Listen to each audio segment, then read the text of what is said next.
lamang ang dahilan ng katunayan ng pag-awit. Nagbigay sa akin daan ng katibayan sa paglapit ng mga pangarap kong hindi ko pa naaabot.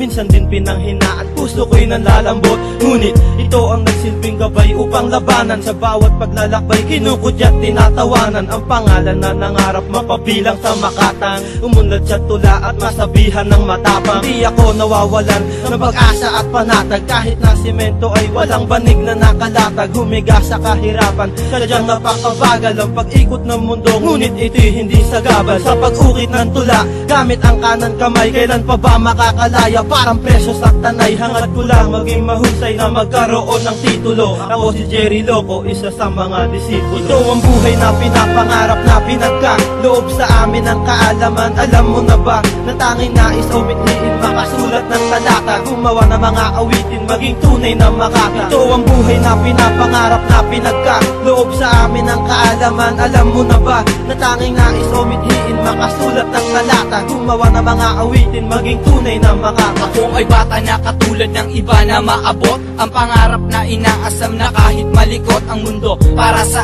akin na laging tinatawanan, na nagsabi sa larangan ang mikropono'y bitawan. At hindi ako sumuko hanggang sa aking mahanap ang daan tungo sa dulo. Dati ay pinapangarap na sumulat ng kanta sa dami ng humadlang, na tumungtong ng entablado kahit nahangad lang, na makilala ang disipulo, pilit sumabay. Lumublob man sa kahirapan, tunay ang kaakbay. Ako ay taga-Pasay, simpleng may tinatayuan. Mali sa paningin nila, unting nilalayuan. Ang pangalan ko ay Kaysin G, may tamang edad na sumulat ng kanta kahit hindi kalidad. Sa mga tenga ng nakikinig, makitang may likas. Ito'y patunay na merong batang Makata ng Pinas. Ito ang buhay na pinapangarap na pinagkaloob sa amin ang kaalaman. Alam mo na ba na tanging nais sumitiin, makasulat ng talata, gumawa ng mga awitin, maging tunay na Makata. Ito ang buhay na pinapangarap na pinagkaloob sa amin ang kaalaman. Alam mo na ba na tanging nais sumitiin, makasulat ng talata, gumawa ng mga awitin, maging tunay na Makata. Maraming sumalubong na komento sa unang pagsalang. Sa mikropono walang respeto at kahit paggalang, pero di naging madalang magpakita ng ngiti sa mga taong nakalaban. Kailanman di nagtimbre, ako'y hindi nagalinlangan na sumulat ng mga awiting nagbigay daan upang ihakbang ang paa. Walang kabang binabagtas ko ang landas na para sa akin, para sa mga likhang tulang isasabay sa hangin. Tara ating talakayin kung sino nga ba ako, isang Makatang taga-Pasay na nakapako ang bangko, na di ko kayang iangat upang tuluyang makilala. Isasabay ko ang pangalan sa likha kong parirala. Pagkaubos ng mga kataga ay di pa tinatakda, upang sumulat na mga lumampak sa ngayon dinadagsak. Pagkat ako ang bagong bigkas na may bersong pinag-aralan. J-A-Y, ako si J, may 3 letra ang pangalan. Ito ang buhay na pinapangarap na pinagkaloob sa